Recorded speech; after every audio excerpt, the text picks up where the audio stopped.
A paz do Senhor, meus irmãos, para nós uma satisfação, nós estarmos aqui apostos para a pré-aula da lição de número 5. Nós queremos aqui desejar que a bênção de Deus repouse sobre a vida de cada um dos irmãos, irmãs, também sobre a vossa família e vosso ministério. Pastor Adolvilson, paz do Senhor. Pastor Hércules, aos nossos queridos professores e alunos da Escola Bíblica Dominical, e vamos em frente, hoje lição de número 5. Estamos aí caminhando, né? Para o último trimestre, já a lição de número 5 e para já o final de ano. Que Deus seja louvado por tudo que Ele tem feito por nós. Maravilha, estamos aqui nos estúdios do CETAD, desde onde transmitimos, não é? Gravamos estas lições, estas pré-aulas aqui da EBD. Deixa eu dizer uma coisa para os irmãos. Nesta semana, especialmente no domingo, dia 3 de novembro, a minha esposa, a irmã Eliane Pagani Ascioli Denobi, completa mais um ano de vida. Então eu quero aproveitar para desejar a ela felicitações, parabenizar, não é, pelo seu aniversário e ainda desejar que Deus continue abençoando a vida dela, porque abençoando a vida dela eu também serei abençoado. Glória, não é isso? Deus, então, parabéns. Felicidades, também, né? Irmã Eliane, maravilha. Deus abençoe grandemente. Dia 3 de novembro, está chegando o dia. Que bom. E aí ela vai dar festa. Opa. E se ela der festa, eu participo. Aleluia. Muito bem, meus irmãos. Lição de número 5, a promessa de salvação. É o tema que estará em curso nesta pré-aula que está ligada à nossa revista As Promessas de Deus e que tem um subtema bastante interessante, não é? Confie e viva as bênçãos do Senhor, porque fiel é o que prometeu. O texto áureo desta lição está no Evangelho que João escreveu, capítulo 5, versículo 24, e diz: Na verdade vos digo que quem ouve a minha palavra e crê naquele que me enviou, tem a vida eterna, e não entrará em condenação, mas passou da morte para a vida. Quem crê, aleluia, quem ouve, não é, e crê nas palavras do Senhor, este já tem a vida eterna. Com certeza não vai entrar em condenação, em juízo, mas já está garantido, não é? De estar de eternidade a eternidade com o Senhor. A verdade prática diz a seguinte: a promessa da vida eterna é a maior bênção divina para todo aquele que crê em Jesus Cristo. Agora nós vamos, aleluia, meus irmãos, para a leitura bíblica em classe. E o texto é o Evangelho que João escreveu, capítulo 3, os versículos 14 ao 21. Acompanhe aí através da sua lição, se você não tem, através da sua Bíblia com o pastor Adolvilson. Muito bem, vamos lá para o versículo 14 de João 3. E como Moisés levantou a serpente no deserto, assim importa que o Filho do Homem seja levantado, para que todo aquele que nele crê não pereça, mas tenha vida eterna. Porque Deus amou o mundo de tal maneira que deu o seu Filho unigênito, para que todo aquele que nele crê não pereça, mas tenha a vida eterna.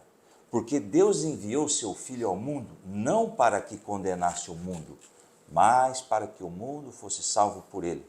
Quem crê nele não é condenado, mas quem não crê já está condenado, porquanto não crê no nome do unigênito Filho de Deus. E a condenação é esta, que a luz veio ao mundo, e os homens amaram mais as trevas do que a luz, porque as suas obras eram más. Porque todo aquele que faz o mal aborrece a luz, e não vem da luz, para que as suas obras não sejam reprovadas. Mas quem pratica a verdade, vem para a luz, a fim de que as suas obras sejam manifestas, porque são feitas em Deus.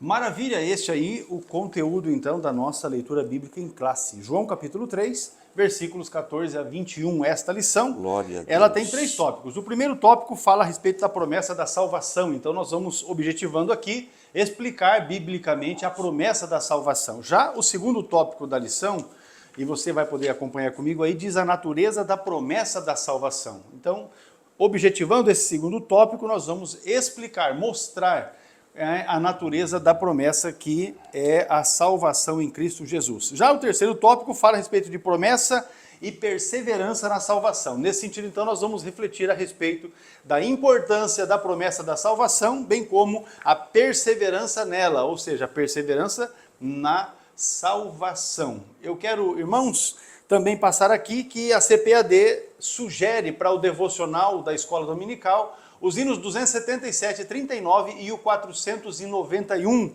Para tanto, você pode lançar mão destes hinos, não é? Caso a igreja não conheça, aproveitar para que os irmãos aprendam, não é? Outros hinos a respeito da nossa harpa cristã. Agora, a palavra-chave é salvação e o pastor Adolvilson vai trazer aqui uma definição a respeito desta palavra-chave. Muito bem, a palavra-chave salvação, de acordo com o dicionário Roais, da língua portuguesa, a palavra salvação tem o significado de ato ou efeito de salvar ou salvar-se, o que livra alguém de uma situação de perigo, passagem de uma situação decadente para a vitória. No sentido espiritual, salvação quer dizer que Cristo fez a expiação pelo pecador, ocupando o lugar dele na cruz, no passado, regenerando e santificando a sua vida no presente, a fim de um dia glorificar o corpo dele plenamente no futuro. Assim, a salvação só é possível por causa da obra de Cristo consumada na cruz. No sentido prático, salvação significa livramento da condenação eterna, apaziguamento e felicidade na vida de quem aceita Jesus como Senhor e Salvador. Essa pessoa é uma nova criatura e por isso se esforça para compartilhar e implantar as virtudes do reino de Deus no mundo. E nós temos aí, pastor, a doutrina da salvação é soteriologia. Sotéria, salvação, e logos, palavra, discurso, ensino. Portanto, a doutrina da salvação, soteriologia.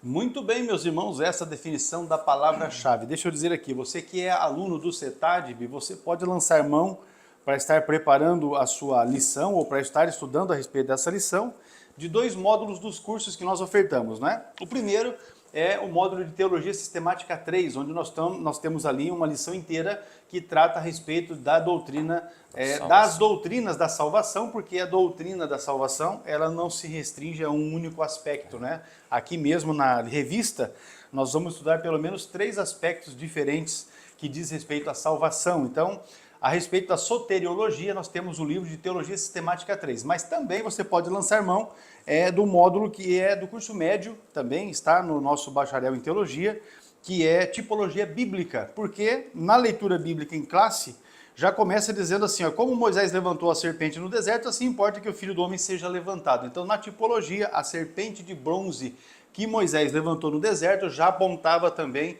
para Jesus sendo levantado no madeiro, na cruz do Calvário, para que todos aqueles que olharem para ele e crescem nele pudessem ter livramento, não é? Da maldição do pecado, ou seja, ter vida eterna. Tem aí também esse assunto voltado para a questão da tipologia, e isso está no nosso livro de tipologia bíblica do curso teológico, então você pode lançar mão pelo menos desses 2 módulos do curso para ter aí uma amplitude maior nas informações para a sua aula ou para o seu aprendizado, não é? Introduzindo esta lição, meus irmãos, a salvação ela é um dos mais importantes temas das páginas da Bíblia. Na verdade, vem para a soteriologia, né, a salvação, para consumar aquilo que é o plano do Senhor, Deus, para a humanidade. Porque na verdade, a principal promessa de Deus para a humanidade. A doutrina bíblica da salvação leva-nos a conhecer quão grande é o amor de Deus para com o ser humano. É exatamente isso que nos mostra o evangelho que João escreveu, capítulo de número 3, em que estudaremos a promessa da salvação, a sua natureza e a perseverança, não é, na salvação. Esta a palavra introdutória que nós temos aqui e nós já vamos para o desdobramento dessa lição, o tópico primeiro, a promessa de salvação ou da salvação. Pastor Adolvilson, uma maravilhosa salvação. Muito bem, é o tópico 1 e subponto 1. A leitura bíblica em classe nos lembra da passagem bíblica do Antigo Testamento, em Números 21, 4 ao 9, que trata de um ato simbólico em que a cura física seria uma realidade para quem olhasse para a serpente de bronze no deserto e teria a maldição removida de sua vida. Nós temos aí, vamos ler lá, Números 21, 4. Partiram eles do Monte Or, pelo caminho do Mar Vermelho, para contornarem a terra de Edom. Mas o povo ficou impaciente no caminho. Verso 5, e falou contra Deus e contra Moisés, dizendo, lembrando que eles acabaram de vencer uma guerra aí, né, e já começaram a murmuração, como o povo é difícil de se lidar, viu? E o versículo 5, e falou contra Deus e contra Moisés, dizendo, por que vocês nos tiraram do Egito para morrermos no deserto? Não há pão, não há água, e nós detestamos essa comida miserável. Olha só a colocação. E o versículo 7, o povo foi a Moisés e disse, pecamos quando falamos contra o Senhor e contra você. Agora ore pedindo que o Senhor que tire as serpentes do meio de nós. E Moisés orou pelo povo. Veja bem, eles reclamaram, eles murmuravam, Deus manda serpentes. E essas serpentes, quando elas picavam, era morte na certa e muitos morreram.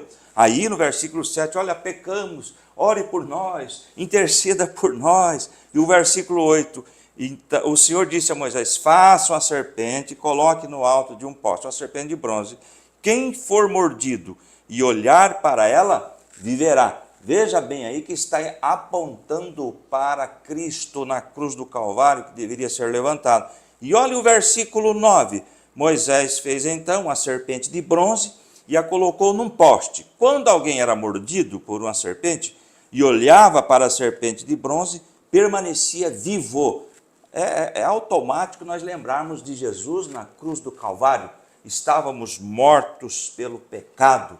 Quando olhamos para Ele, aceitamos a Ele, aceitamos a sua morte vicária na cruz do Calvário, nós somos curados de todo o pecado. É interessante, pastor, que eu lembro que há muito tempo, quando eu mencionei esse texto, alguém falou assim para mim, pastor, mas isso aí de construir uma serpente, isso é idolatria.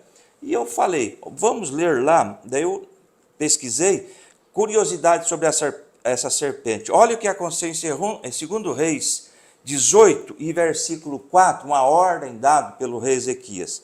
Removeu os altares idólatras, quebrou as colunas sagradas, derrubou os postes sagrados, despedaçou a serpente de bronze que Moisés havia feito, pois até aquela época os israelitas lhe queimavam incenso, ela era chamada de Neustã. Realmente causou aqui uma idolatria que estavam adorando, mas por ordem de Deus, Ezequias vai e destrói essa serpente de bronze, confirmando assim o que Deus fala sobre a idolatria.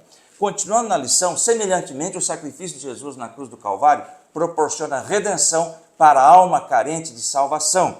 Lá em João 3, 14 e 15 diz assim, João 3, 14, da mesma forma como Moisés levantou a serpente no deserto, assim também é necessário que o Filho do Homem seja levantado. E o verso 15, para que todo que nele crer tenha a vida eterna.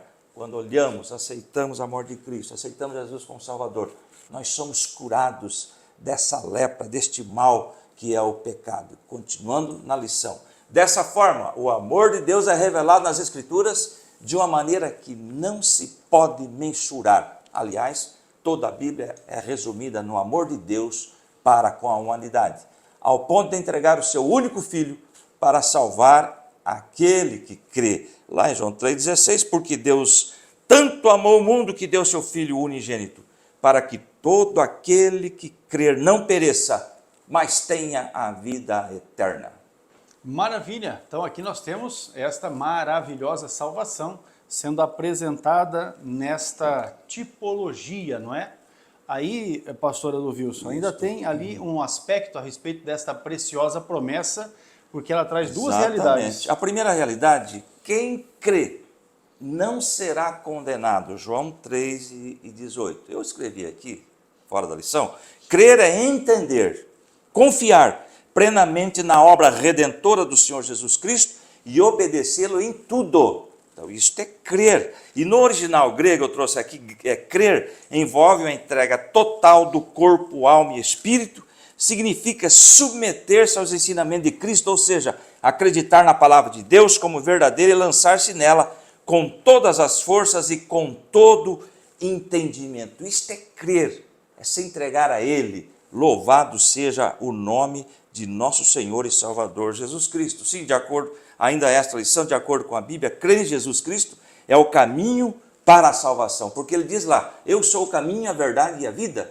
e ninguém vem ao Pai senão por mim. Agora, a contrapartida aí, quem não crê já está condenado. Lá em João 3:18 está muito claro, específico. Portanto, salvação através de Jesus Cristo. Quem não crê já está condenado. Por isso que nós insistimos, né, pastor? Quer aceitar a Jesus como Salvador, quer recebê-lo como único e suficiente Salvador. Por isso que nós pregamos desta maneira. Logo, está na lição, a salvação é um maravilhoso presente, é dom de Deus para todos os que creem em seu Filho, independentemente de cor, de raça, enfim, é para todos.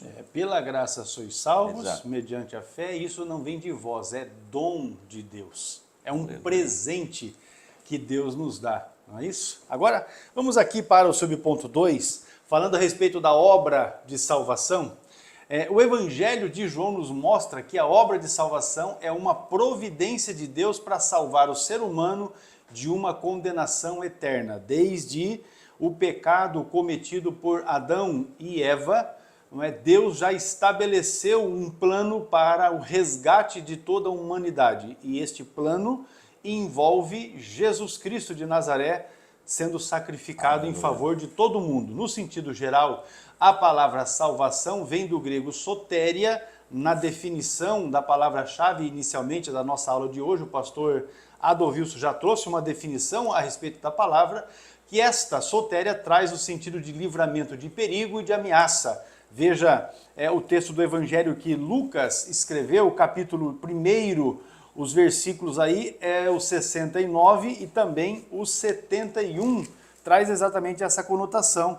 Diz assim o texto: e nos levantou uma salvação poderosa na casa de Davi, seu servo, como falou pela boca dos seus santos profetas desde o princípio do mundo, para nos livrar dos nossos inimigos e das mãos de todos os que nos aborrecem. Uma poderosa salvação, ou seja, livramento de perigo, livramento de ameaça. Mas também a palavra sotéria, que é salvação, traz a conotação a respeito de saúde. E aí nós temos o texto de Atos dos Apóstolos, o capítulo é o 27, o antepenúltimo, não é? E o versículo de número 34, ele diz assim: portanto, exorto-vos a que comais alguma coisa, pois é para a vossa saúde. Aqui o termo é sotéria, porque nenhum cabelo cairá da cabeça de qualquer um de vós. Então nós temos a conotação desta palavra também vinculado à saúde. Ainda, irmãos, a respeito de livramento da prisão, sotéria também terá ou traz, não é, essa conotação. Filipenses capítulo 1 e o versículo de número 19. O texto de Filipenses 1:19 diz o seguinte: porque sei que disso me resultará salvação, pela vossa oração e pelo socorro do Espírito Santo. Aqui a conotação de salvação é livramento da prisão.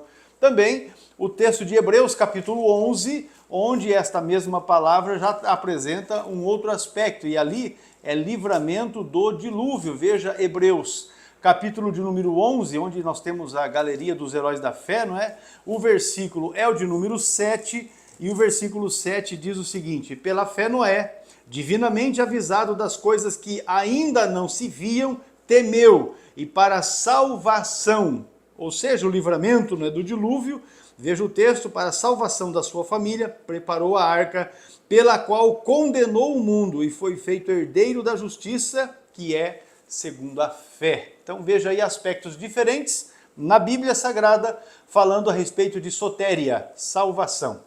Desta maneira, meus irmãos, a salvação propriamente dita tem a ver com os que recebem a Cristo Jesus como o seu suficiente Salvador. Quando falamos de suficiente Salvador, é porque recebendo Jesus não tem necessidade de qualquer outra coisa. Não tem nenhum anexo que você vai acrescentar. Apenas Jesus, ele é suficiente para que alguém seja salvo, até porque não tem salvação fora dele. Quando isso acontece, somos imediatamente libertos da escravidão, do poder do pecado e da condenação eterna. Aí nós temos as referências de Atos capítulo 4, meus irmãos, e também Romanos capítulo 6. Primeiro texto de Atos 4, o versículo é o de número 12, esse texto diz exatamente assim, ó. E em nenhum outro há salvação, porque também debaixo do céu nenhum outro nome há, dado entre os homens, pelo qual devamos ser salvos. Aí, avançando para Romanos capítulo 6, a leitura é um pouco mais extensa, mas veja o que diz a partir do versículo 4. Romanos 6, verso 4. De sorte que fomos sepultados com ele pelo batismo na morte, para que, como Cristo ressuscitou dos mortos pela glória do Pai, assim andemos nós também em novidade de vida. Porque se fomos plantados juntamente com ele na semelhança da sua morte, também o seremos no da sua ressurreição. Sabendo isto, que o nosso velho homem foi com ele crucificado, para que o corpo do pecado seja desfeito, a fim de que não sirvamos mais o pecado, porque aquele que está morto está justificado do pecado. Morto aqui é no batismo, sepultado no batismo, não é? Está livre do pecado. Eu digo isso porque a doutrina russelita diz que quem morre, a morte física, já está livre, não é, do pecado, e isso não é verdade, porque o contexto aqui de Romanos capítulo 6 está falando do sepultamento que ocorre no batismo. Ora, se já morremos com Cristo, cremos que também com ele viveremos, sabendo que, havendo Cristo ressuscitado dos mortos, já não morre, a morte não mais terá domínio sobre ele. E o verso 10, pois quanto a ter morrido, de uma vez morreu para o pecado, mas quanto a viver, vive para Deus. Assim também, vós considerai-vos como mortos para o pecado, mas vivos para Deus em Cristo Jesus, nosso Senhor. A vida em Cristo Jesus, então, é que nos garante a vitória, a salvação e a oportunidade maravilhosa de estarmos com o Senhor de eternidade a eternidade. Agora, a respeito da promessa de salvação, nós vimos a respeito desta maravilhosa salvação e também a obra de salvação, mas agora nós temos o Salvador. É o subtópico 3. É o tópico 1 e o subponto 3.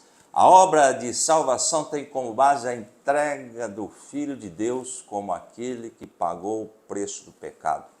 Morte de cruz. Nós lembramos que todo o Antigo Testamento, nós vimos lá o sacrifício de animais. É interessante que Deus já estava colocando na mente do povo que para se aproximar dele precisava de um sacrifício de animal, não é mesmo?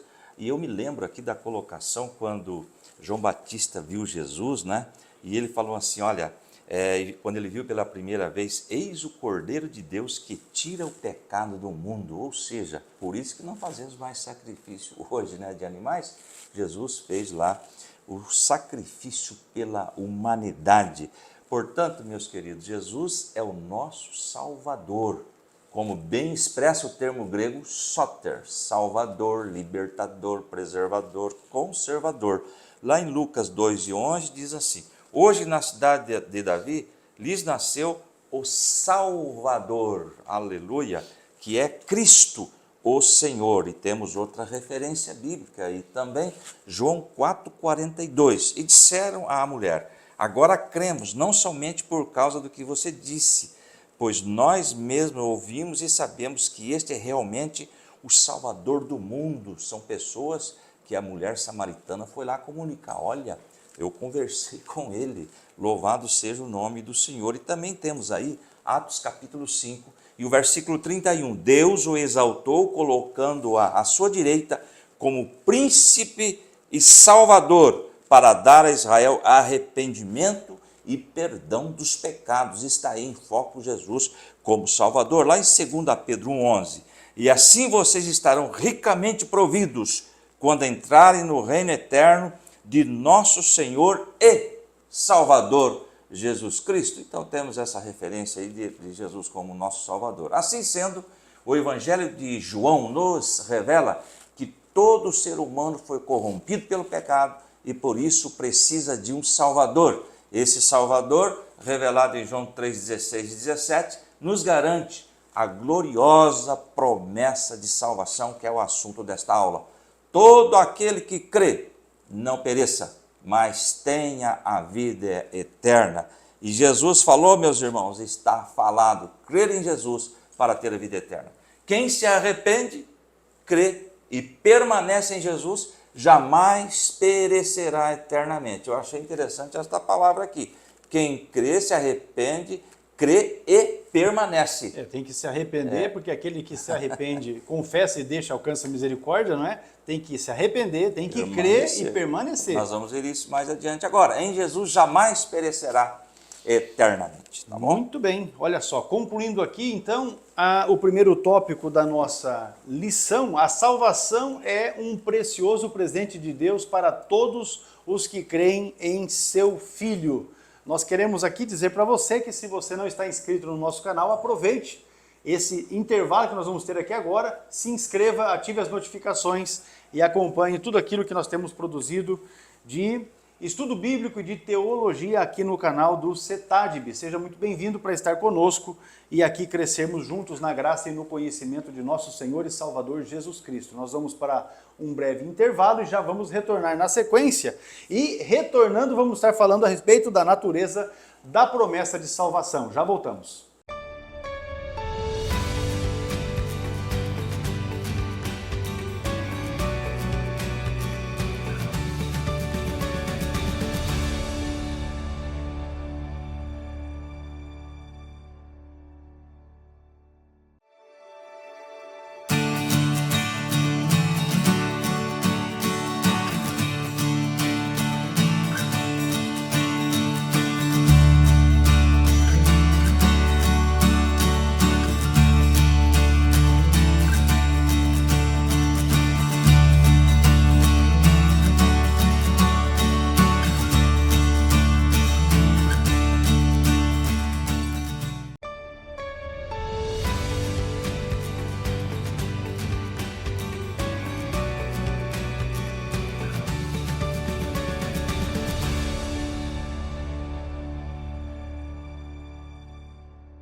Tópico 2, a natureza da promessa de salvação é o assunto que está em curso a partir de agora. Podemos compreender a natureza da promessa de salvação estudando alguns aspectos salvíficos desta grande obra. Então vamos começar aqui. Nós vamos nesta lição tratarmos sobre justificação, regeneração e santificação, que são aspectos ligados, não é, à doutrina da salvação. Iniciando, pastor, a justificação. É um processo aí, né? Tópico 2, o subponto justificação. Eu trouxe aqui um resumo, esta lição, que diz assim: a natureza da justificação. A justificação evoca a ideia de um tribunal jurídico em que pesam terríveis e verdadeiras acusações contra nós, mas que por meio do sacrifício expiatório e substitutivo de Cristo se tornam nulas. Assim somos declarados inocentes, pois nossa condenação foi substituída pela pena paga por Cristo na cruz. É um ato gracioso a justificação e amoroso de Deus para nós, sem interferência dos méritos humanos, cabendo ao homem somente crer, mediante a fé, na obra que Jesus operou, nos tornando justo. Voltando para a lição, um dos aspectos da obra salvífica que está apresentado em termos bíblicos é a justificação. Quem é alcançado pelo Evangelho de Cristo, assim como nós fomos, e crê no Filho de Deus, com todo o seu coração, aqui diz coração é toda a sua alma, é declarado justo, isto é, livre da culpa e do merecimento da punição divina, que era justamente a morte. Ele não é mais condenado, está declaradamente absolvido. E nós temos um excelente advogado. É um salvo. Por intermédio da justificação, o pecador é visto por Deus como se não houvesse praticado transgressão alguma. Louvamos a Deus por esta colocação. O passado passou, não interessa mais. E tem muita gente sofrendo, pastor, com esse sentimento do que praticou no passado, vem em mente. E eu vou dizer uma coisa, Satanás é expert em trazer essas coisas do passado, para ficar remoendo, trazendo prejuízos para a pessoa, mas nós cremos que justificados somos e as transgressões foram apagadas, não é?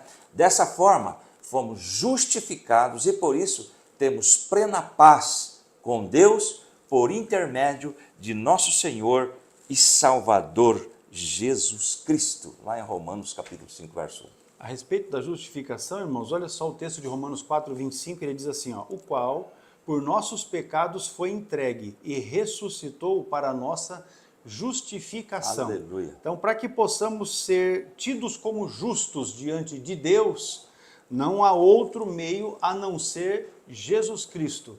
Quando nós nos apresentamos diante de Deus, não é? Em Jesus, Deus nos vê justificados exatamente por causa do sacrifício que o Senhor fez em nosso favor. Veja, Romanos capítulo 5, a lição cita o versículo 1, né? Sendo, pois, justificados pela fé, temos paz com Deus. Mas veja o versículo 16. E não foi assim o dom como a ofensa, por um só que pecou. Porque o juízo veio de uma só ofensa, na verdade, para a condenação, mas o dom gratuito veio por muitas ofensas para a justificação. Porque se pela ofensa de um só a morte reinou por esse, muito mais os que recebem a abundância da graça e o dom da justiça reinarão em vida por um só, Jesus Cristo. Pois assim como por uma só ofensa veio o juízo sobre todos os homens para a condenação, assim também por um só ato de justiça veio a graça sobre todos os homens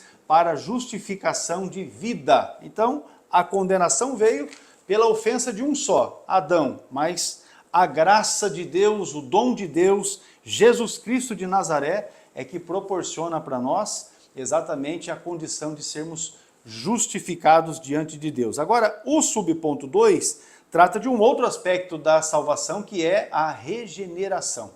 Para que a obra de salvação apresentada no Evangelho de João, no capítulo 3, e aqui eu vou sugerir que você, certamente os irmãos conhecem o capítulo 3 de João, mas que você leia o capítulo 3 todo de João para que você possa entender os aspectos que ali o evangelista João levantou. No registro de Jesus com Nicodemos tem uma palavra ali muito boa e é importante que você tenha isso bem vivo na sua memória para não perder nenhuma informação importante daquilo que está ali. Então, esta salvação que está apresentada ali em João 3, ela se manifesta na vida do salvo e para que ela se manifeste é necessário que ocorra a regeneração, que no Novo Testamento é conhecida neste mesmo capítulo, é denominada, não é, neste capítulo como o novo nascimento, o nascer de novo, nascer da água e do Espírito. Uma pessoa que nasce de novo passa por um processo de transformação interior, em que o coração sofre uma mudança radical por intermédio do Evangelho, mediante o poder do Espírito Santo. Olha só o texto que João deixou registrado. E aí, o texto é de capítulo 16, os versículos de 7 a 11, diz exatamente assim, ó: Todavia, digo-vos a verdade, que vos convém que eu vá porque se eu não for, o Consolador não virá a vós, mas se eu for, enviá-lo-ei. E quando ele vier, convencerá o mundo do pecado, da justiça e do juízo. Do pecado porque não crê em mim, da justiça porque vou para o meu Pai e não me vereis mais, e do juízo porque já o príncipe deste mundo está julgado. Então veja aí a ação do Espírito Santo prometido por Jesus no que tange gerar em nós esta regeneração, este novo nascimento. Essa obra é feita diretamente pela ação do Espírito Santo, porque quando nós estamos fora do caminho da salvação, quem move o nosso coração para desejarmos Jesus é o próprio Espírito Santo. Toda obra redentora é do próprio Deus. Ele é o que planejou e ele é o que executa. E por meio do seu Santo Espírito, ele, enquanto estamos ali ouvindo a mensagem de salvação, ele move o nosso coração a desejarmos e a dizermos: eu quero. Esse é o negócio, porque nós, de nós mesmos, não temos essa vontade. Então o pecador, ele passa a ser filho de Deus, nova criatura, que anda em novidade de vida. Esse texto aí de Romanos, capítulo 8, o versículo 16, que está sugerido na lição, ele é um texto bastante interessante. Veja só, Romanos 8 e 16, ele diz: o mesmo Espírito, ou seja, o Espírito Santo de Deus, ele testifica com o nosso espírito que somos filhos de Deus. É o próprio Espírito Santo que no nosso espírito coloca em nós essa ideia, esse sentimento de que de fato passamos a pertencer à família de Deus. O verso 17 diz assim, ó, e se nós somos filhos, somos logo herdeiros também, herdeiros de Deus e co-herdeiros de Cristo. Co-herdeiros quer dizer herdamos juntos, é isso que quer dizer co-herdeiros. Então somos herdeiros de Deus, co-herdeiros de Cristo, se é certo que com ele padecemos, para que também com ele sejamos glorificados. Então aqui, veja que também há uma condição. Como que alguém se faz co-herdeiro? Ele precisa permanecer, não é? Se com ele padecemos, também com ele sejamos glorificados. Padecer com Jesus é permanecer em Jesus, porque há pessoas que aceitam a fé, vivem a fé por um determinado espaço de tempo e depois se apostatam da fé, abandonam a fé. Então, esse é um aspecto que deve ser considerado. Alguém, para ser co-herdeiro de Jesus, precisa permanecer em Jesus. Já Paulo, escrevendo aos Coríntios na segunda epístola, capítulo 5, o versículo 17, ele diz, assim que, se alguém está em Cristo, nova criatura é, as coisas velhas se passaram, tudo se fez novo. Novamente nós vemos aqui essa condicionante. Assim que, se alguém está em Cristo, se alguém está em Cristo. Porque quem não está em Cristo, as coisas velhas não passaram, as coisas velhas estão evidentes ainda na vida da pessoa. Agora, quem está em Cristo, esse não, as coisas velhas já se foram, tudo se fez novo. É exatamente nesse texto que nós entendemos que tudo aquilo que são as coisas ruins que o pastor Adolfo mencionou há pouco aqui, que muitas vezes o diabo traz a lembrança para ficar ali nos acusando, você fique certo que se você está em Cristo, estas coisas antigas, as suas práticas antigas, os seus pecados antigos, todos eles foram lavados. É da seguinte maneira, quando você está em Cristo e você se apresenta diante de Deus, Deus sequer tem lembrança de que em algum momento você foi um pecador miserável. Esta é a nossa realidade, enquanto justificados diante de Deus, tendo a nossa vida regenerada. Uma vez que nascemos de novo, passamos a fazer parte da família de Deus. Então, o nascer de novo, que é exatamente essa mudança de vida, quando falamos a respeito disso, costuma-se usar o exemplo, não é, da lagarta, que é aquele bicho feio, asqueroso que está ali, mas que quando passa por esta transformação, não é, vira uma linda borboleta. Então, esse é um aspecto que se usa para simbolizar esta mudança de vida, este novo nascimento. Veja Hebreus 2:11, diz assim, ó, porque assim o que santifica como os que são santificados são todos de um.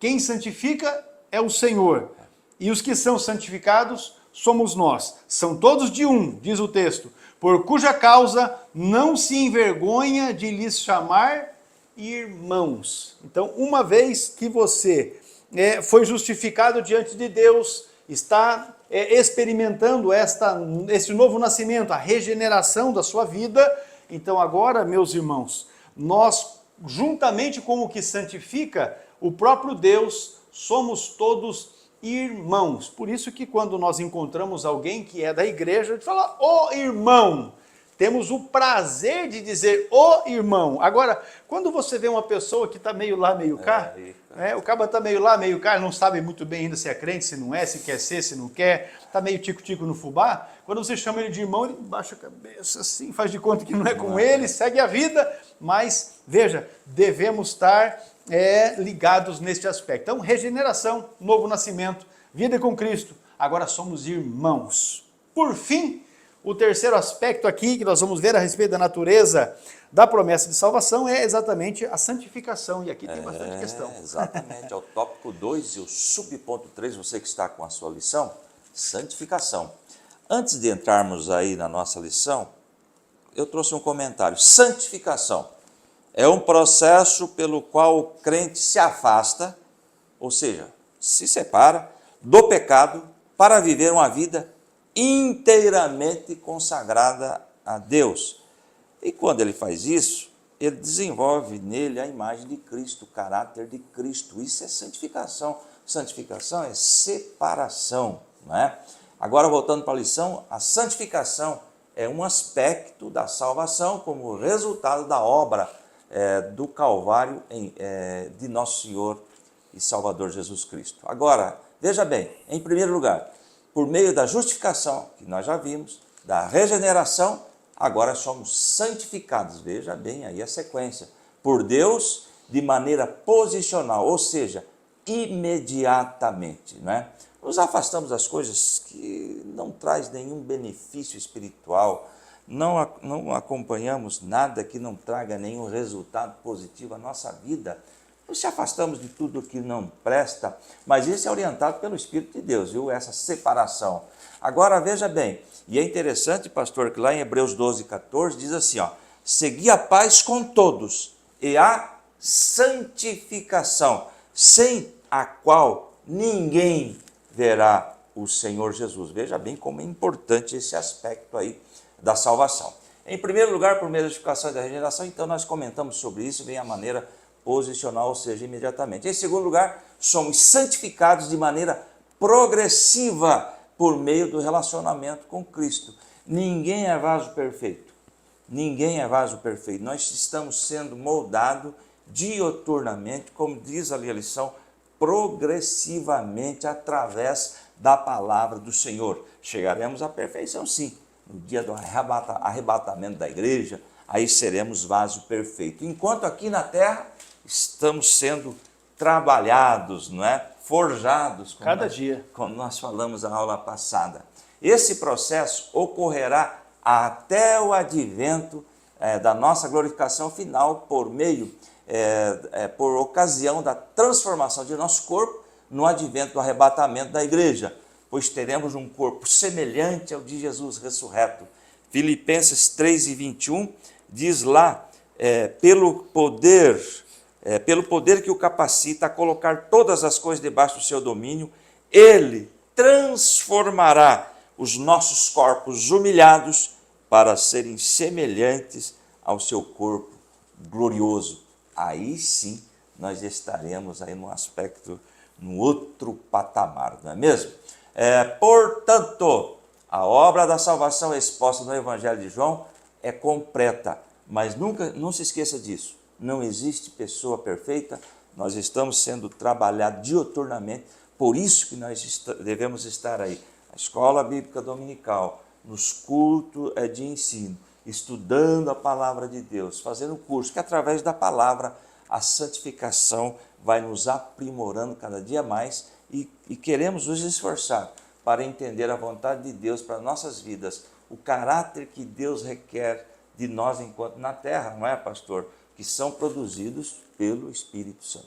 Muito bem, irmãos. A nossa herança assembleiana, né, a nossa herança teológica assembleiana, ela tem dois nascedores principais. Primeiro, nas doutrinas de Jacó Armínio e também de John Wesley. Por isso nós dizemos que é armínio-wesleyana, porque Armínio estipulou ali os pontos que ele defendia a respeito do aspecto da salvação, e depois nós temos exatamente a questão da santificação, que foi ampliada por João Wesley. E nesse sentido, a santificação, na Bíblia, ela é um processo de crescimento no qual o cristão, de forma progressiva, passa a pensar e se comportar de maneira agradável a Deus, conforme a semelhança de Cristo. Aleluia. Nesse sentido, podemos entender a santificação em dois sentidos. Primeiro, a santificação definitiva e depois a progressiva. A santificação diz respeito ao processo para a vida toda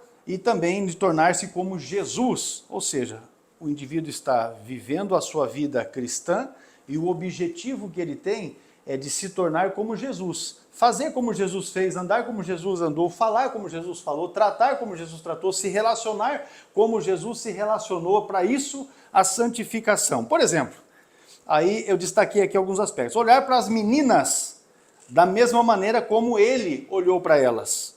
Olhar para o dinheiro e para as coisas materiais da mesma maneira como Jesus olhou para elas. Olhar para os seus inimigos da mesma maneira como ele, Jesus, olhou para os seus inimigos. Veja como santificação é um negócio extremamente necessário.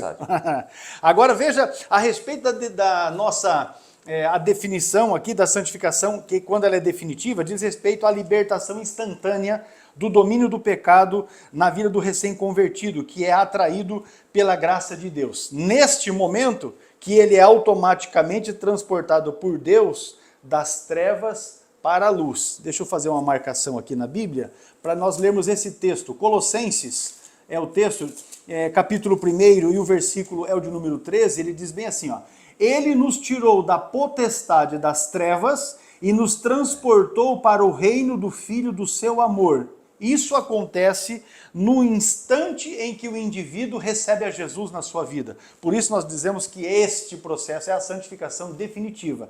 Deus, na hora que você aceita Jesus, Ele te tira das trevas e já te transporta para o reino do seu maravilhoso amor. Ou seja, nesse instante, inicia-se na nossa vida o processo da santificação. E Deus é quem dá o start, é quem dá o início. Agora, falando a respeito da santificação progressiva que nós temos ali, quando nós dizemos assim, olha, a santificação é um processo. A gente sempre, quando fala a respeito de santificação, a gente diz isso, a santificação é um processo. E, de fato, é um processo. Refere-se ao crescimento gradual do cristão em conhecimento e em santidade. Aleluia. Não pode ser uma coisa ou a outra. Tem que ser as coisas juntas. Por isso, a segunda epístola de Pedro, que sem mencionar a referência, eu já mencionei o texto aqui, diz: antes crescei na graça e no conhecimento. Então tem que ser uma vida de equilíbrio, senão a gente vai pender e vai se tornar uma coisa muito ruim.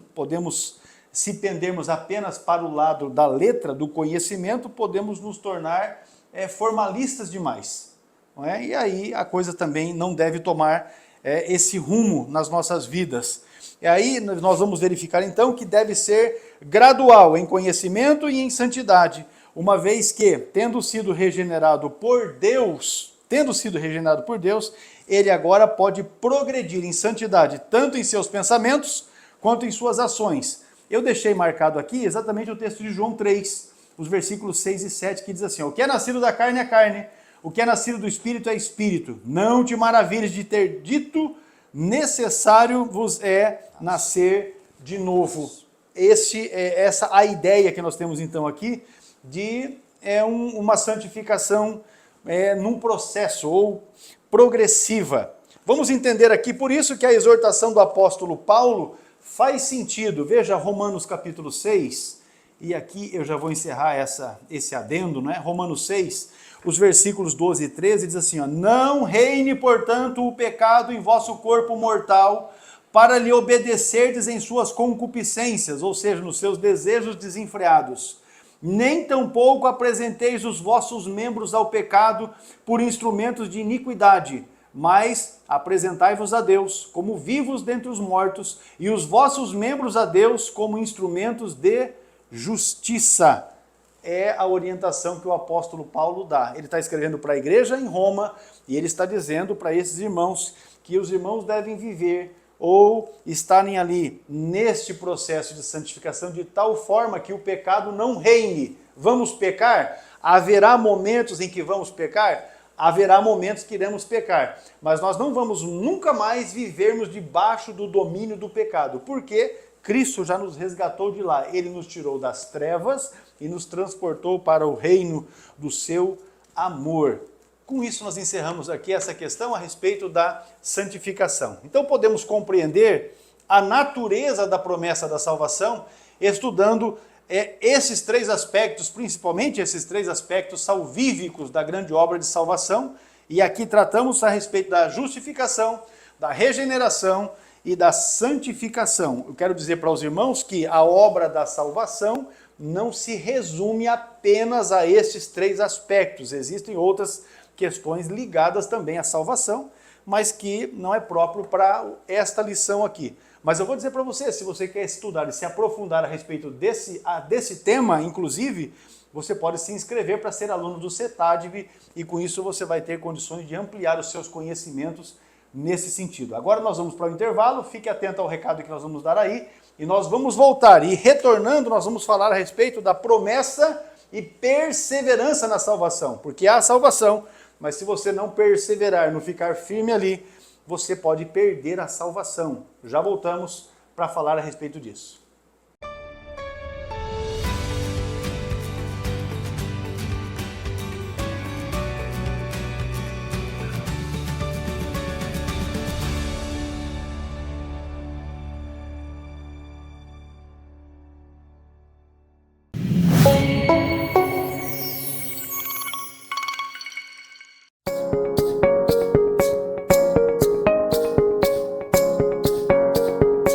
Apresentamos o nosso curso de Teologia de Nível Básico.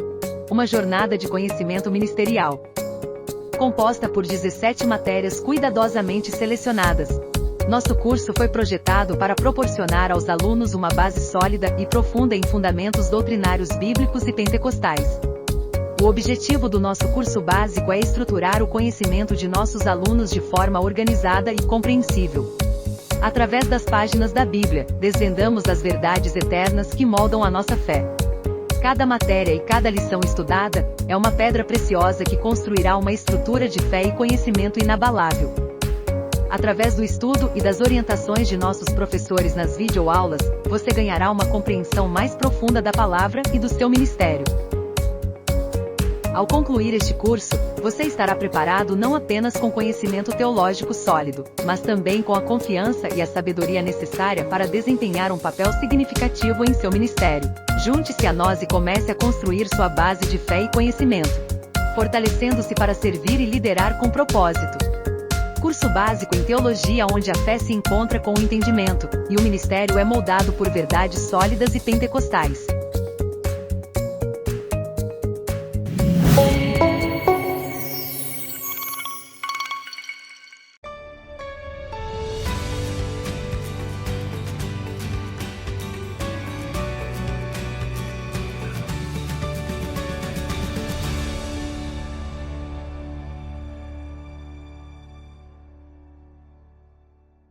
Tópico 3 da lição, promessa e perseverança na salvação, é o assunto de agora. A base da promessa da salvação não pode ser outra, é Cristo. Exatamente, a base, não é?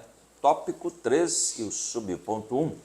Veja bem, João 3 mostra com clareza que o nosso Senhor é o centro da promessa de nossa salvação. E para corroborar com isto, eu trouxe aqui esta lição, João 3:36. Quem crê no Filho tem a vida eterna. Veja bem quem crer. Veja bem a abrangência da salvação. Não é para um grupo, é para quem crê. Não é? No Filho tem a vida eterna. Já quem rejeita o Filho não verá a vida, mas a ira de Deus permanece sobre ele. Portanto, aquele que não aceitou a Cristo, que não passou por esses processos, a ira de Deus está sobre a vida dele.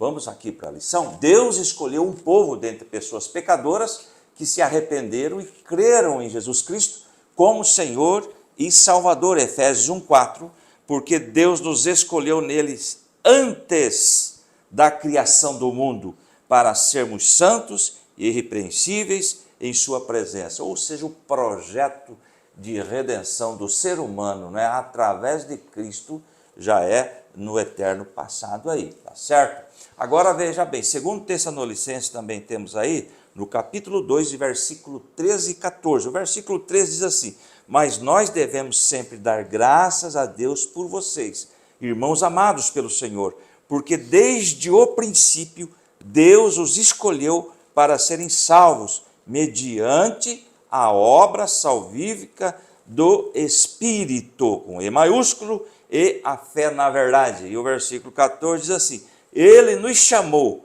para isso por meio de nosso evangelho, a fim de tomarem posse da glória de nosso Senhor Jesus Cristo, a base da salvação.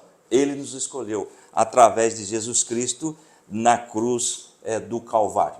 Voltando para a lição, logo a igreja de Cristo, o povo de Deus, é constituída de pessoas unidas no Senhor Jesus. Efésios capítulo 1, versículo 9. E nos revelou o mistério da sua vontade, de acordo com o seu bom propósito, que ele estabeleceu em Cristo. E o versículo 10 de Efésios 1 diz assim: isto é, de fazer convergir em Cristo todas as coisas. Aliás, todo o Antigo Testamento converge em Cristo, né? Coisas celestiais ou terrenas, na dispensação da plenitude dos tempos, ou seja, no tempo certo, no tempo exato, no tempo determinado por Deus. Diz a Bíblia que ele nasce sob a lei e nasce de mulher para trazer a redenção à humanidade. Agora, continuando aí na lição, assim fazemos parte do corpo de Cristo, e isso é possível por causa da obra consumada no Calvário, Efésios 1:7. Nele temos a redenção por meio de seu sangue, o perdão dos pecados de acordo com as riquezas da graça de Deus. Portanto, está aí. A base da promessa de salvação é Cristo. Não existe outra base, somente Ele. Ele é o caminho, Ele é a verdade, Ele é a vida que nos leva à salvação. Irmãos, eu quero só fazer uma consideração aqui para que a gente possa ir nas nossas origens, né, assembleianas. A reforma trouxe 5 pontos de fé a respeito da questão da salvação, e esses pontos passaram a ser discutidos por Jacó Armínio, que era holandês, não é? Jacó Armínio, ele questionou essa doutrina, ou as doutrinas, os 5 pontos tulip, não é, da fé protestante, que foi definida por João Calvino. Ele questionou aqueles posicionamentos, e por causa desses questionamentos ele colocou contraposições. É o próximo. Que é exatamente aquilo que a gente defende como assembleiano. Por isso já disse aqui que a nossa fé, ela é a nossa base teológica, né, ela é armínio-wesleyana. Então, quando nós tratamos a respeito disso, nós vamos entender que Jacó Armínio, a partir dele surgiu o grupo dos remonstrantes, que foram aqueles que questionaram os ensinos de João Calvino. Porque João Calvino, ele colocava a salvação como sendo um ato de Deus no que diz respeito à escolha. Ou seja, Deus predestinou. Vou citar um exemplo. O pastor Adovilso para ser salvo e eu para ser condenado, e acabou. Não há o que eu possa fazer para alcançar a salvação, assim como não há nada que o pastor Adovilso possa fazer que perca a salvação. O Jacó, com aqueles que depois da morte dele também seguiam os seus ensinamentos, passaram a questionar isso. E por isso nós temos alguns posicionamentos que divergem, não é, das igrejas de linha reformada, especialmente o povo que é calvinista, que a sua teologia é calvinista na atualidade. Então, só para a gente esclarecer aqui, o ponto 4 dos artigos que foram escritos pelos remonstrantes repudia o conceito calvinista de graça irresistível, que é o aspecto que nós vamos ver agora, alegando que a humanidade tem livre-arbítrio para resistir à graça de Deus. Ou seja, entendemos que o livre-arbítrio foi manchado, foi machucado pelo pecado. Mas você está em um culto, não é? E a mensagem é pregada, a mensagem do evangelho é pregado, uma pessoa se derrama aos pés do Senhor e outra está gélida, não quer saber a respeito.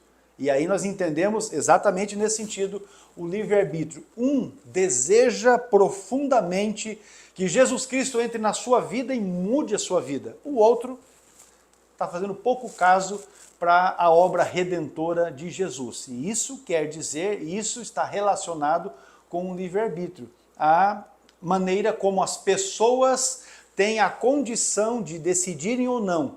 E nesse sentido, então, nós entendemos, nós, assembleianos, armínio-wesleyanos, nós entendemos que a graça é, sim, resistível. Ou seja, você pode não querer. É esse o aspecto importante aqui. A partir disso, então, nós vamos avançar e vamos continuar já dentro desse conceito. A apostasia individual, não é? Nas Escrituras, nós encontramos uma grande advertência concernente à promessa de salvação. A Bíblia nos mostra que a salvação não é incondicional. Talvez, na lição está escrito assim, talvez seria mais fácil dizer assim, a Bíblia nos mostra que a salvação é condicional. Porque há condições que desejam, que necessitam ser respeitadas, não é? Pois as pessoas podem resisti-la. É exatamente o ponto que os armínio-wesleyano defendem e que é a nossa base doutrinária. Alguém pode exatamente não querer salvação. O indivíduo pode querer continuar na bebedice, na prostituição, na sacanagem, na mentira. Ele pode continuar querendo essa vida e acabou-se. Ele que vá, as decisões que ele tomar é que vão determinar o local onde ele vai passar a sua eternidade. Por isso, meus amados irmãos, é que nós devemos entender que, nesse sentido, mostra que aqueles que receberam ou que experimentaram o amor e o perdão de Deus, podem romper esse relacionamento. Esse é um aspecto que nós estamos tratando aqui a respeito da apostasia. O indivíduo é crente, aceitou a fé, foi batizado com o Espírito Santo, recebeu o dom celestial, mas ele se afastou, não é? Aí ele se apostatou, tomou essa decisão. Veja que rejeitar por completo os ensinos fundamentais revelados na palavra de Deus, trata-se uma apostasia doutrinária. Mas também tem aqueles que tornam-se novamente escravos da prática do pecado. E aí nós falamos de uma apostasia moral. Ou seja, o indivíduo, primeiro ele se afasta de Deus, dizendo, não, esse negócio de Deus... Primeiro ele era crente, fiel e tal, não é? Aí ele abandona e fala, não, esse negócio de Deus está tudo errado e tal. Depois ele volta para a prática do pecado. Então esse é um apóstata que individualmente tomou essa decisão de viver esta apostasia. Pastor, só aqui uma colocação, a refutação bíblica com relação à salvação do calvinismo. Nós podemos ler aí 2 Pedro 3,9 que diz, o Senhor não retarda a sua promessa, ainda que alguns a tenham por tardia, mas é longânimo para convosco. Veja bem agora, não querendo que nenhum se perca, senão que todos venham a arrepender-se. Então veja aí a abrangência da salvação. Não existe um grupo seleto, né? Com certeza não. Deus não seria injusto de determinar, esse vai para o céu e esse vai para o inferno, porque a justiça de Deus não operaria nesse sentido, né? O próprio casal não faz jardim. sentido. O próprio casal no jardim teve a livre escolha. Aliás, nem os anjos servem a Deus de forma assim. Até houve a rebelião, portanto, até os anjos têm livre escolha. Nós podemos acrescentar aqui, segundo o pensamento dos remonstrantes, ou seja, esses que seguiram a linha teológica de Armínio, a segurança eterna é também condicional. Todos os crentes têm plena certeza da salvação com a condição de que eles permaneçam em Cristo. A salvação é condicional à fé, porque é pela graça sois salvos, mediante a fé. Condicional à fé. Portanto, a perseverança também é condicional. A apostasia, ou seja, quando se desvia de Cristo, é o assunto que nós estamos vendo aqui, só é cometida por uma deliberada e proposital rejeição de Jesus e renúncia à fé. Ou seja, o indivíduo, ele toma a consciência ou passa a ser um desgraçado nesse sentido de abandonar Jesus, isso ele faz de propósito. O indivíduo é crente, e por algum motivo, você vê isso bem fácil. O indivíduo é crente, de repente ele vai se afastando e tal. Quando você vai conversar com o camarada, ele fala mal de um, fala mal do outro, fala mal de um, fala mal de todo mundo e tal. Mas na verdade ele está falando mal dos outros, que ele está tentando arrumar uma desculpa para não dizer que ele foi um miserável, desgraçado, que tomou a decisão de abandonar Jesus. E quando o indivíduo toma essa posição deliberada de abandonar Jesus, aí eu fico meditando no texto de Hebreus, que este tal não pode ser novamente reintegrado ao corpo. É de se pensar a respeito disso, porque se você estudar a doutrina arminiana, você vai verificar que o próprio Jacó Armínio não tinha um posicionamento muito adequado a respeito deste pensamento. O indivíduo apóstata, esse que nós denominamos apóstata, é que implica uma rebelião contra Deus. Ele está se rebelando contra Deus, abandonando de forma proposital a fé que uma vez lhe foi entregue. E aí, meus irmãos, nós temos diversos registros bíblicos que confirmam esta possibilidade. Vamos ver alguns aqui. Atos capítulo 14, o versículo é o de número 21 e o 22. Diz assim o texto: E tendo anunciado o evangelho naquela cidade e feito muitos discípulos, voltaram para Listra e Icônio e Antioquia, confirmando o ânimo dos discípulos, exortando-os a permanecer na fé, pois que por muitas tribulações nos importa entrar no reino de Deus.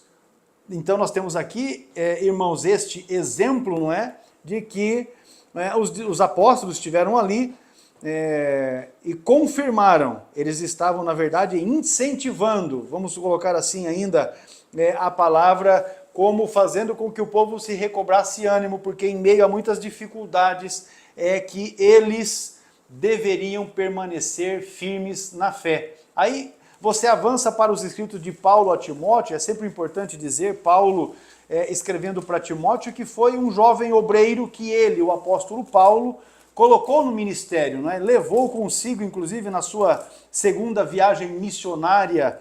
Timóteo fez parte daquela caravana. Veja o texto de primeira epístola de Paulo a Timóteo 6, eu mudei para Tessalonicenses, mas 6 e 10 diz assim o texto, ó. Porque o amor do dinheiro é a raiz de toda espécie de males, e nessa cobiça alguns se desviaram da fé e se traspassaram a si mesmos com muitas dores. Mas tu, ó homem de Deus, foge dessas coisas e segue a justiça, a piedade, a fé, o amor, a paciência, a mansidão. Milita a boa milícia da fé, toma posse da vida eterna, para a qual também foste chamado, tendo já feito boa confissão diante de muitas testemunhas. Paulo dizendo para Timóteo que ele deveria fugir destas questões que estão relacionadas aí, tanto no versículo 10 quanto no versículo 11. Muita gente apegada a dinheiro, esquecendo-se das coisas importantes que ele menciona no versículo 12 a respeito de Timóteo, não é?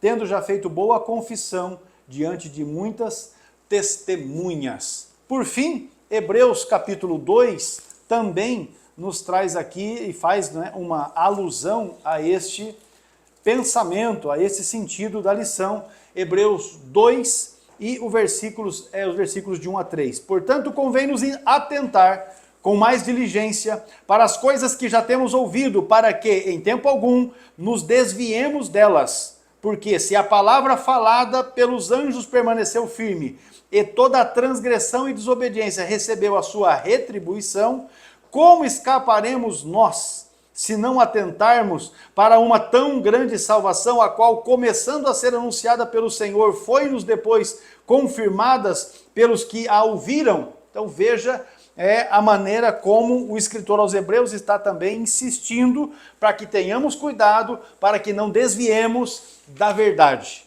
Ou seja, é possível alguém se apostatar da fé. Eu ouvi, certa feita, um desses ensinadores que ensinam aí a doutrina de João Calvino e que está tomado aí pelas internets, né, ele dizendo categoricamente que aquele que aceita Jesus não tem como se desviar. E ele cita o texto do Evangelho quando Jesus diz que daqueles que o Deus lhes deu, nenhum se perde. Nós podemos já refutar isso começando, não é, pelo próprio Judas. Porque Jesus chamou Judas, não foi para brincar de casinha, foi para ser o seu apóstolo. E Judas se desviou, não é? Se desviou seguindo o seu próprio caminho. Judas foi para o inferno, porque se apostatou, abandonou a fé, não é? E traiu Jesus. E eu quero chamar a atenção, porque muitos crentes hoje traem a Jesus com uma facilidade tão grande. Hoje me referindo ao dia que nós estamos aqui gravando esta aula, eu recebi um vídeo de uma mulher identificada como pastora que posicionaram uma Bíblia para ela, assim para ela no chão, como se fosse uma bola de futebol americano. Isso aconteceu lá nos Estados Unidos, né? E ela chuta essa Bíblia para bem longe. Veja como as coisas de Deus vêm sendo banalizadas na atualidade. Mas eu quero chamar a atenção dos nossos irmãos ouvintes e assíduos que estão aqui assistindo às nossas aulas, que isso não fica impune, tá? Não fica impune. Pode ser que passe alguns dias, alguns meses, alguns anos, mas a fatura chega. Essa é uma verdade que não pode ser esquecida aqui. Pastor Adovilson, ainda temos aqui, quando falamos de promessa e perseverança, essa questão. Exatamente. A promessa e a segurança da salvação. É o tópico 3 e o último tópico, né? O tópico 3, o subponto 3. A promessa de salvação também nos traz uma consoladora certeza. Aquela mesma que o apóstolo Paulo escreveu. Eu quero ler, ali está o 23, mas eu quero ler o 21. Olha o que o apóstolo Paulo escreve. Porque para mim o viver é Cristo e morrer é ganho. Eu fico imaginando a convicção do apóstolo Paulo com relação a esta promessa, a segurança e salvação. Se eu viver, eu estou aqui, vou auxiliar os nossos irmãos a crescer em Cristo. Mas se eu morrer, é lucro que nós tenhamos essa convicção que Paulo teve, não é mesmo? Então veja bem, mas de ambos os lados, agora o capítulo 1, verso 23 de Filipenses, melhor, mas de ambos os lados estou em aperto, tendo o desejo de partir com Cristo, porque isto é ainda melhor. Olha de novo a convicção. Estar com Cristo é melhor, porque nessa vida realmente nós sofremos é uma vida de apertos, né? situações adversas, não é? O ensino bíblico do Novo Testamento afirma que ao passar pela morte, o salvo já está imediatamente com Cristo. A morte é o trampolim para a vida eterna, não é? A morte, para nós cristãos, não é o fim.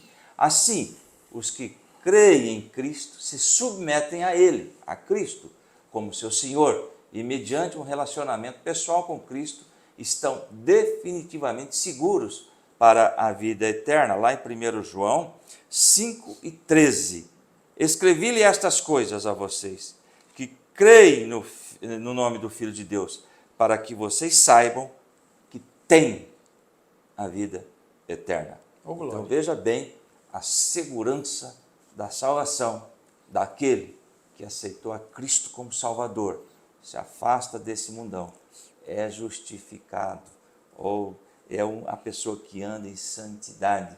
Louvado seja o nome do Senhor.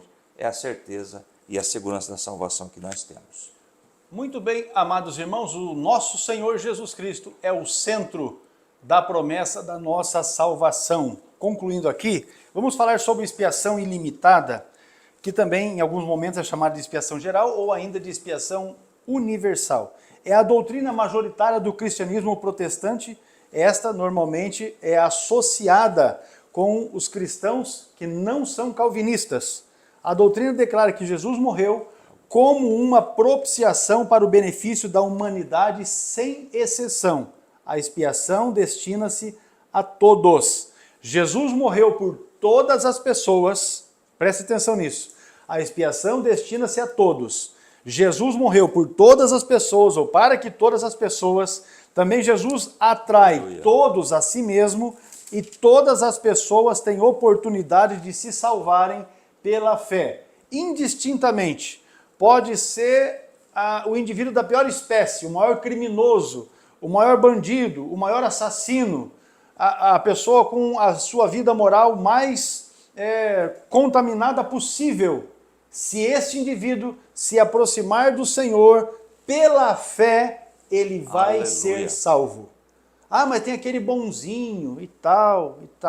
Mas o bonzinho, se ele não se aproximar de Jesus por fé, ele não será salvo. Agora o bandidão, se ele se aproximar de Jesus por fé, em fé, porque a expiação ela é ilimitada, ela destina-se a todos, o tal será salvo. Não é isso, meu pastor? Exatamente. Então vamos lá. Concluindo a lição de hoje, a promessa da salvação nos lembra de que não podemos descuidar da nossa conduta diante de Deus e do mundo. A salvação, em primeiro lugar, depende de Deus. Claro, é um dom que Ele nos dá, que estende sua mão ao pecador perdido. Mas também é necessário que o ser humano aceite humildemente o amor e a graça de Deus em seu favor. Quem crê em Jesus é salvo, mas quem o rejeita permanece perdido em delitos e pecados. Muito bem, eu me fiz lembrar agora aqui do texto de Jesus, não é? Com Pedro. O Pedro, ele chega para Jesus e fala para o Senhor, com Jesus diz para ele, ó, eu tô indo para a cruz, vou morrer. Aí o Pedro fala, não, Senhor, de maneira nenhuma isso vai te acontecer, não é? Aí Jesus, ele diz bem assim, ó, disse também o Senhor, Simão, Simão, eis que Satanás vos pediu para vos cirandar como trigo, mas eu roguei por ti para que a tua fé não desfaleça, e tu, quando te converteres, confirma os teus irmãos. Pedro, o apóstolo. Jesus falou para ele assim, ó, quando você se converter, fortalece os seus irmãos. Eu quero dizer para você assim, ó, Pedro não matou, não roubou, não fumava, não bebia, não é? Mas Jesus falou para ele assim, ó, quando você se converter, fortalece os seus irmãos. É verdade. Podemos dizer assim, ó, o apóstolo de Jesus era um cabo que todo mundo, acima de qualquer suspeita, dizia, não, esse cabo está tudo certo. Jesus falou para ele assim, você precisa se converter. Esse é o negócio. Não é? É isso aí. Meus irmãos, eu quero aqui agradecer cada um de vocês que permaneceram conosco nesta pré-aula. E o meu desejo, como sempre, é que o Senhor abençoe a sua vida, a sua família e o seu ministério. Agora tem algo que você pode fazer por nós. Duas coisas eu vou mencionar aqui. Você pode orar pelas nossas vidas, porque precisamos de Deus, dependemos de Deus e também da cobertura de oração da igreja. E a outra questão é que se você entende que esta aula para você foi boa, foi proveitosa, você deixa aí o joinha, não é? O gostei nesta aula. E aí, se ela foi boa assim para você, certamente poderá ser boa também para uma outra pessoa. E aí você pode compartilhar esta aula também com os irmãos. Amém? Deus abençoe você, pastor Adilson. E vamos em frente, vamos firmes com a presença de nosso Senhor e Salvador Jesus Cristo. Que Deus abençoe você, sua família e seu ministério. E olha, estamos juntos na próxima pré-aula, em nome de Jesus. Deus abençoe. A paz do Senhor aos irmãos, até a próxima.